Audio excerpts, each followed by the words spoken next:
આજે જ્યારે આપણે વાતો કરતા હોઈએ કે ભુજ 56 કિલોમીટરમાં વિસ્તરી ગયું છે, એની ગૌરવ લેતા હોઈએ છીએ, સમાચાર માધ્યમોનું ગૌરવ લેતા હોય છે, પરંતુ આ 56 કિલોમીટરમાં વિકસેલા ભુજની પાછળની પીડા કોઈને દેખાતી નથી। આજે વર્ષો થયા સિટી બસ બંધ છે।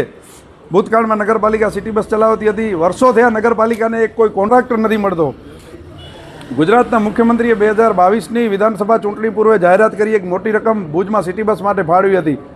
રાજ્યના મુખ્યમંત્રી જેવા જવાબદાર વ્યક્તિ જ્યારે ચૂંટણી માટે માત્ર પ્રજાને મતદાર સમજી મત મેળવવા માટે આવી લોભામણી જાહેરાત કરે, એનો 4 વર્ષ સુધી અમલ ન થાય, પ્રજા આજે એ જ ઠેબા ખાઈ રહી છે, પ્રજાને મોંઘા ભાડા ખર્ચવા પડ્યા છે। આજે દેશ જ્યારે એક એવા સંકટમાંથી પસાર થઈ રહ્યો છે કે વડાપ્રધાન પોતે પણ ઈંધણ બચાવવાની વાતો કરે છે, પુલિંગ કરવાની વાતો કરે છે, તંત્ર પણ કરકસરની વાતો કરે છે, પેટ્રોલ ડીઝલ માટે પંપો પર લાંબી લાંબી લાઈનો લાગે છે, ટ્રાન્સપોર્ટેશન ઠપ પડ્યું છે।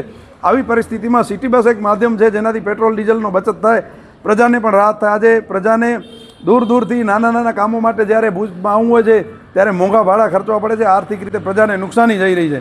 પરંતુ ભાજપના 41 વર્ષના શાસનમાં ભુજને માત્ર ભ્રષ્ટાચાર જ મળ્યો છે અને હજી પણ એ પરંપરા આગળ ચાલુ રહેશે એવું દેખાઈ રહ્યું છે, કેમ કે વધુમાં વધુ ભ્રષ્ટાચાર કરી કમલમમાં કોણ પૈસા પહોંચાડી શકે એની હોડ હતી, એમાં જેણે ઊંચું ટેન્ડર ભર્યું એવા લોકોને અહીંયા બેસાડવામાં આવ્યા છે। ભૂતકાળમાં જે લોકો અહીંયા કોન્ટ્રાક્ટના કામો રાખ્યા છે, જે લોકો અહીંયા કરપ્શન કર્યું છે, ગટરના કામોમાં ભ્રષ્ટાચાર કર્યા છે, મટીરિયલ સપ્લાયમાં જે લોકોએ ભ્રષ્ટાચાર કર્યા છે, એવા લોકો આજે સત્તામાં બેઠા છે।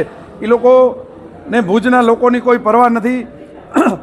મત મેળવી, સત્તા મેળવી, પોતાનું ઘર ભરવું અને કમલમમાં વધુમાં વધુ પૈસા પહોંચાડવા, એની જ જે લોકો ચિંતા કરી રહ્યા છે એ લોકો મને લાગતું નથી કે ભુજની પ્રજા માટે કાંઈ સુખાકારીની સુવિધા ઊભી કરી શકશે।